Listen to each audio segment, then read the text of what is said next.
Laughter therapy इन उर्दू। बहुत साल पहले नोमान गुजन्स को बताया गया कि उसे कैंसर जैसा मुखलक मर्ज लाहक हो गया है। उसे बताया गया कि उसके पास सिर्फ 6 माह ही बचे हैं और उसकी रिकवरी के चांसेस 500 आउट ऑफ 1 थे।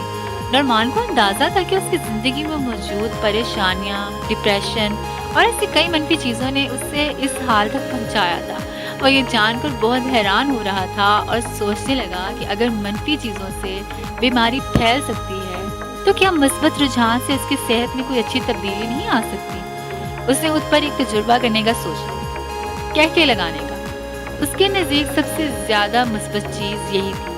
उसे जितनी फ़नी मूवीज़ मिली उन सबको उसने रेंट पर ले लिया, चैपलिन, फील्ड वगैरह वगैरह। वीसीआर आने से पहले की बात है, इसलिए उसे असल फिल्मों को रेंट पर लेना पड़ा। वो मज़ाहिया कहानियाँ पढ़ता। उसने अपने दोस्तों से गुजारिश की कि जब भी वो कुछ मज़ाहिया सुने, पढ़े या कुछ मज़ाहिया करे तो उसे ज़रूर बताएं। वो इतनी तकलीफ़ में होता कि सारी रात सो ना पाता। फिर उसने दरियाफ्त किया कि लगातार 10 मिनट तक हंसने से उसका दर्द किसी हद तक कम भी हो जाता और वो कई घंटों तक आराम से सो पाता। आखिरकार वो मुकम्मल तौर पर ठीक हो गया और फिर अगले 20 साल तक उसने एक भरपूर, खुशबाश और सेहतमंद जिंदगी गुजारी।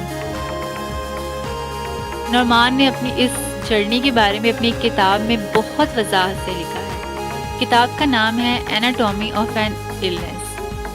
उसने अपनी सेहत याबी का सारा क्रेडिट अपने दोस्तों, अपनी फैमिली और अपने हंसने की आदत को दी। आप में से कुछ लोग सोच रहे होंगे कि हंसना वक्त का ज़िया है। क्या आप लोग हंसने को एक लग्जरी समझते हैं जिसको अफोर्ड करने से आप बहुत डर रहे हैं और आप समझते हैं कि सिर्फ कभी कभी ही हंसना चाहिए। कोई भी चीज़ इस सच्चाई से बाहर नहीं है कि हंसना मुस्कुराना हमें तवाज़ुन और तवाना रखने के लिए इंतहाई ज़रूरी है। Use whatever makes you laugh, movies, sitcoms, टकी भाई, बीवी की माइंस, Zaid Ali T, books, cartoons, jokes, friends, anything. खुद को हंसने मुस्कुराने की इजाज़त दीजिए। ऊंची आवाज़ में ज़ोर से जितना आपका दिल चाहे उतना मुस्कुराइए। जब आपको कुछ भी मज़ाहिया लगे खुद को मत रोकिए। अपने इर्द गिर्द मौजूद लोगों को आप बहुत अजीब तो लगेंगे, मगर वो भी देर से ही क्यों ना मगर आपके साथ मुस्कुराने लगेंगे। बेशक उन्हें वजह भी पता ना हो कि आप यूँ क्यों मुस्कुरा रहे हैं। Some disease may be contagious, but none is as contagious as the cure, laughter.